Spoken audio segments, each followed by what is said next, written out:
I have a confession to make. There's a reason why I've never done a full analysis of Sekiro, despite doing dozens of videos on From Software's other games. It's because I sucked at it. I sucked at it more than the brain suckers from Bloodborne suck. They suck both literally and metaphorically. Now, I'm happy to report that I managed to iron out my personal issues with the combat system enough to get through the entire game. And I'm so grateful that I did.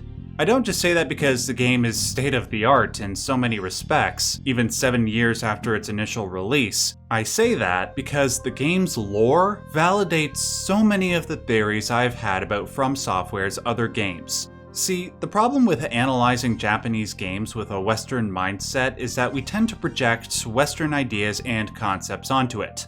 On the one hand, this is understandable, especially when From Software's other games tend to have worlds built around Western, medieval aesthetics and magic systems. But on the other hand, being influenced by one's country of origin is inescapable. Now that I have played Sekiro, a game that is purely based around Japanese mythology, and now that I understand many of its mythological concepts, I can unveil not only several undiscovered secrets from Sekiro's world, but I can also show how those concepts influenced From Software's other titles. What do the statues in Senpou Temple actually represent? What is the deal with those caterpillars at the bottom of Fountainhead Palace? And what do centipedes have to do with immortality?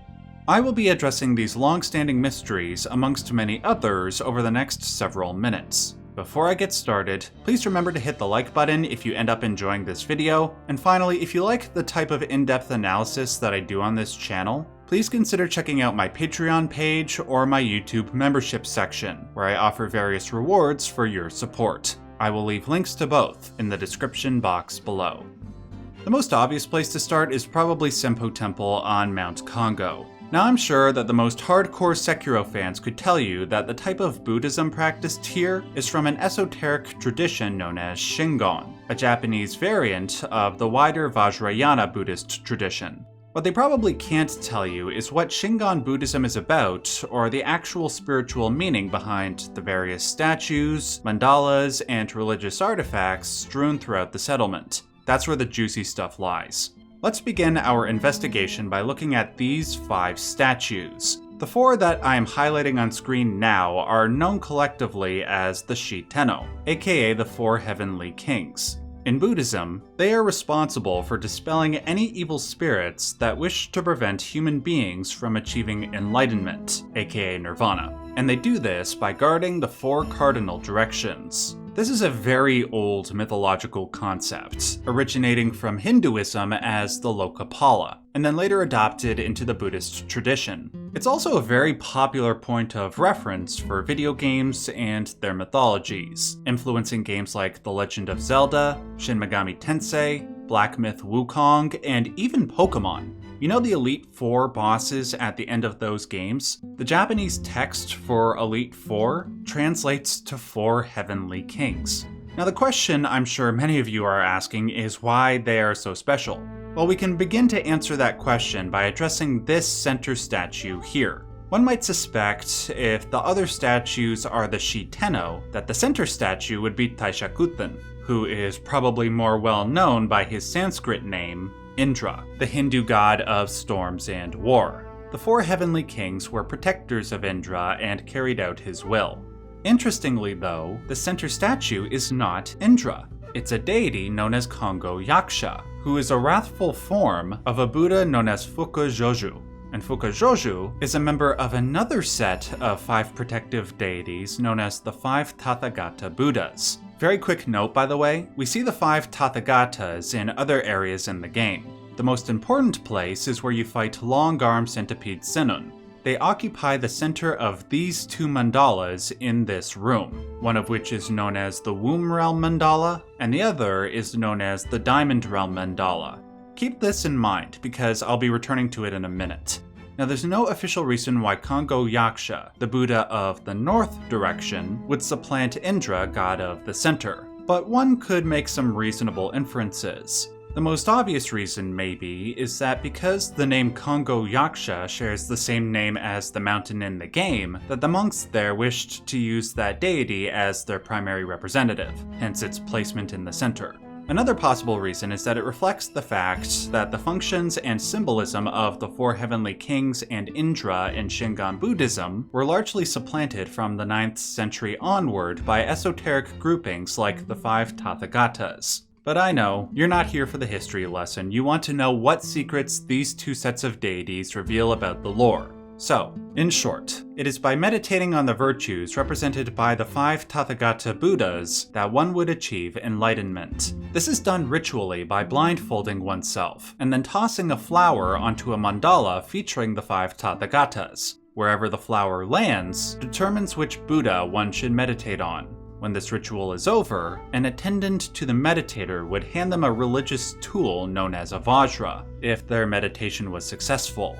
Now the Vajra is a very important symbol in Buddhism. In Sanskrit, the name translates to thunderbolt or diamond. This is because one must adopt a strong state of mind akin to that of a thunderbolt or diamond so one may cut through the veil of reality and achieve nirvana. Prior to the corruption of the monks at Mount Kongo, who ignored the pursuit of nirvana in favor of pursuing immortality, it can only be assumed that this was the aim of their spiritual practices. After all, the word Vajra, when translated to Japanese, is Kongo.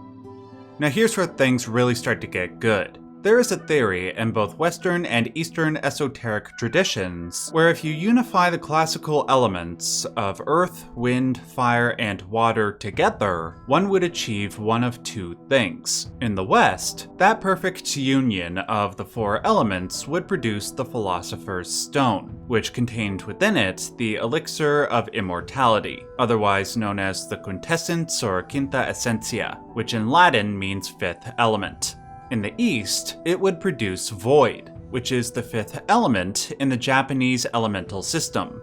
The logic behind this was the same as it was in ancient Greece, which is where the concept of the four elements originated. Theoretically, the universe is predicated on some mixture of all four of these elements, because these were the elements that first emerged from the void on the day of creation. It's the same process in Shingon Buddhism. The center Tathagata Buddha, Dainichi, represents void. Everything springs from Dainichi, but the first to spring forward were the other four Buddha who represent the other four classical elements. By meditating on the virtues of the four Buddhas of the cardinal directions, one is symbolically uniting the elements within oneself in order to achieve the fifth element. And this is a fact borne out in a couple of different ways in Sekiro. The Vajra bell that we ring in order to enter the realm of the folding screen monkeys has 5 prongs. 5 prongs for 5 Tathagatas and elements. There's also the 5-story pagoda where we find the Senpou esoteric text. The linking of the 5 stories to the 5 Tathagatas and 5 elements is further justified because the statue cradling the text is a depiction of the wrathful Buddhist deity Fudo-myō. And who is Fudo-myō the wrathful form of? That's right, Dainichi, the center Buddha. But it gets better. Note this illustration of the 4 heavenly kings from the Shin Megami Tensei series. Now note these illustrations of the Tathagata Buddhas. What they share in common are the color scheme of red, green, blue, and yellow for the kings and Buddhas surrounding the center. Now where have we seen these colors in Sekiro? Oh yes, from the sugars produced by the monks on Mount Kongo, which are reflective of their deities and their meditative practices. Granted, there is the Yashariku sugar, which should theoretically be white or black, representing void, but instead it looks like a corrupted red. Personally, I take this to be a representation of the corruption of the Senpou Temple's pursuit of transcendence, especially given the taboo nature surrounding this particular sugar and the fact that it is forbidden on Mount Kongo. Having the theoretical center sugar be corrupted is symbolic of that. It cannot be understated how prevalent the union of red, blue, green, and yellow, and the elements they represent, is in Japanese media. It's a pattern that I've seen pop up everywhere. In Super Mario RPG, the ultimate boss, Kulex, fights using stones colored red, blue, green, and yellow, and they each represent one of the 4 elements. The same is true for this boss, in another JRPG called Lost Odyssey. in Majora's Mask, the union of the four giants and their masks to defeat Majora's Mask is symbolized by the colors red, blue, green, and yellow. In Devil May Cry 3, one obtains the Vajra item by entering 4 doors, each colored red, blue, green, and yellow. Now bringing things back to From Software's games, an old title of theirs known as Lost Kingdoms features a boss where you literally fight inside the metaphysical Diamond Realm. Note the colors on the arena floor.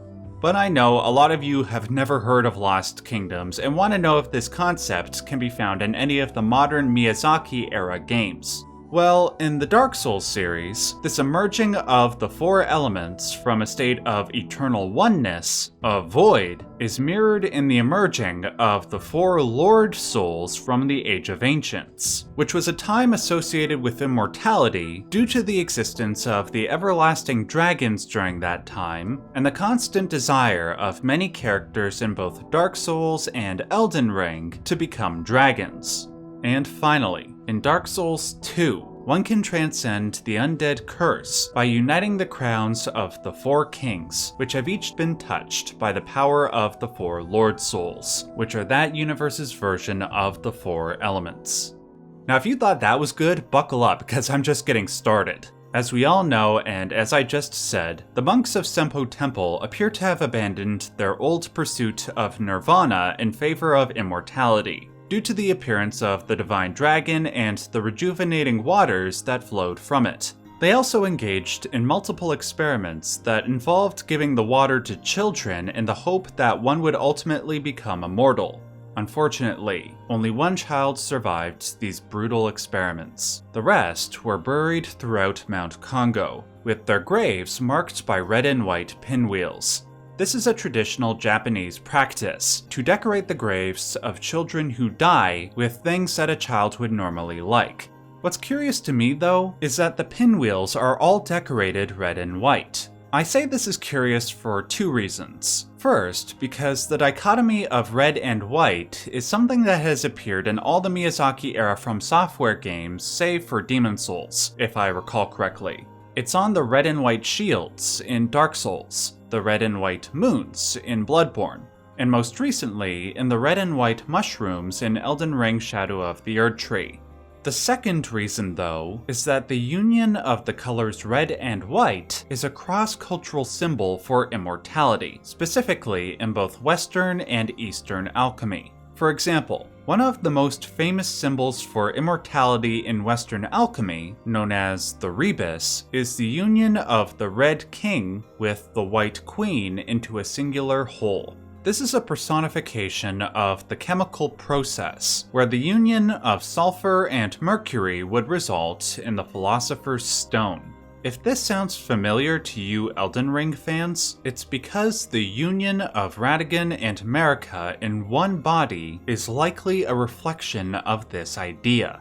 In respect to Eastern alchemy, there was another union of red and white to create an immortality-giving substance, but instead of mercury and sulfur, it was mercury and cinnabar. The best part of all, though, is that this chemical operation was often performed within a gourd.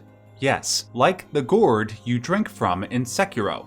Quote, "It was believed that the elixir of immortality could be produced through the distilling of red cinnabar placed in the upper chamber of the gourd and mercury placed in the lower chamber. The marriage of these 2 substances was a sexual metaphor for the union of semen and menstrual blood to create life. There is further proof that cinnabar as the immortality-giving substance influenced Sekiro with the Vermilion Bridge. Vermilion is the powder and pigment that comes from grinding cinnabar. To have that be the color of the bridge that connects our world to the world of the divine is very symbolically appropriate. Anyway, to have the colors red and white on the pinwheels is highly appropriate because it symbolically acknowledges that these children died in the pursuit of immortality. But this isn't the only place in Sekiro where we see these dual colors show up. We also see them on the treasure carp scales, which we give to the pot nobles that wish to transform into a carp. Why? Because they are also seeking immortality. But what does a carp have to do with immortality? The best answer I could come up with for this question comes from an old Chinese legend involving something called the Longmen, aka the Dragon Gate. In this legend, a carp that could swim up the Yellow River in China and leap the giant waterfall at a place called Dragon Gate would transform into a dragon, which in this game and all the other From Software games is a symbol of immortality. Seeing that there is a giant river and waterfall that leads to the Dragon Shrine in the Fountainhead Palace, it's not unreasonable to suggest that this legend influenced the Japanese lore of Sekiro, just as Hindu and other Chinese mythology did. But back to the gourd. Thankfully, the substance that Sekiro drinks from his gourd is not that aforementioned mixture, because that would not only be gross, it would be hazardous. I mean, that didn't stop the alchemists of old because they put mercury in their concoctions, but I digress. No, rather, the gourd contains, quote, medicinal waters that self-replenish. Now, what is the alchemical logic behind this? According to one of the most famous scholars of religion, Mircea Eliade, a gourd, also known as a calabash, was an ancient Taoist symbol for the cosmos, for it theoretically represented the macrocosm in microcosmic form. The logic behind this is the same logic behind the union of cinnabar and mercury in the gourd and all other forms of Taoist alchemy. To the Taoist, every aspect of life is a mixture of yin and yang energy, chaos and order, masculine and feminine, etc. Before these two elements were separated and formed the basis of all life, however, they were in a paradoxical union inside a cosmic seed. The equivalent to this in Sekiro would be the gourd seed. When that cosmic seed split, however, the yin and yang energies could intermingle. They could procreate and produce the universe. Now, the first product of their union was the third element, what the Taoists referred to as qi, otherwise known as the life force. Now, the question is, what does qi look like? Well, the most common symbol for it happens to be water. As religious scholar Gene Cooper says, water is the fundamental material of creation, the life substance, and the waters of life. This is because qi/water binds and penetrates all things, much like the ocean does for a fish. So for the yin and yang energies inside the gourd to produce not only healing water, but self-replenishing water makes sense. There are a couple of additional proofs for this. First is that dragons in both Sekiro and the other From Software games represent that eternal state of oneness because they were the only creatures alive at the beginning of time. In other words, they represent that perfect union of yin and yang. For the rejuvenating waters to come from a dragon supports this interpretation. The second proof of this water being the Taoist qi is in the kanji that shows up when you heal yourself. This is a cursive version of this Japanese character, which translates in English to the words to heal. However, if you were to Romanize this Japanese kanji to put it into English letters, this is what it would spell. How about that? To be fair though, this isn't actually the Japanese kanji that denotes the Chinese concept of qi. That would be this character. Moreover, the Japanese don't actually pronounce this kanji like we in the West do. Nonetheless, this could be a form of wordplay between the Japanese and English languages, to obscure that the water is qi while also admitting it at the same time. Now, just like with the four colored elements, my research has also demonstrated a prevalence of yin, yang, and qi as the basis of many magic systems in video games. Just recently, I did a video showing how the video games Shadow of the Colossus, The Legend of Zelda Twilight Princess, and Nine Souls are all predicated on this idea, a theory that most of you seemed warm to. Though granted, Sekiro doesn't seem to make explicit reference to the concepts of yin and yang like those other games do, it does seem to depict qi in the same way, both conceptually and visually. In those three games, qi is either depicted in its passive state as water, or in its active state as a glowing turquoise substance that produces life. This is symbolized in both Shadow of the Colossus and another game that takes place in the same world, The Last Guardian, with butterflies emerging from the substance. We see the exact same thing in Sekiro. Note the description for the Mibu balloon of possession. Quote, Amiibo balloon filled with fountainhead water. Read as chi. Mibu means aquatic life, or life born of the water. And within the balloon, what do we see? Exactly. It seems that any living being that drinks of the chi water greatly risks reaping its life-giving properties in more than one way. Though it may prolong their lives, it also allows other types of life to grow inside of them. This is why, I believe, we see centipedes growing from the bodies of those who drank the waters. It is also why, I think, we see these caterpillar-looking creatures surrounding the bones of this dead carp at the bottom of the Fountainhead Palace Lake. Caterpillars that just so happened to have the same turquoise color. If the carp is swimming in these life-giving waters, it makes sense that life would grow inside it and foster long after its host dies. These are just some of the things that I picked up on while playing Sekiro. I have much more to say regarding things like the White Serpent gods, the Divine Dragon, Dragonrot, and other mythological references this game makes. Unfortunately, that's all the time we have for today. If you want to see more videos on Sekiro, remember to hit the like button and share this video around. That helps me out a lot. Until next time, remember as always and as per usual, hesitation is defeat.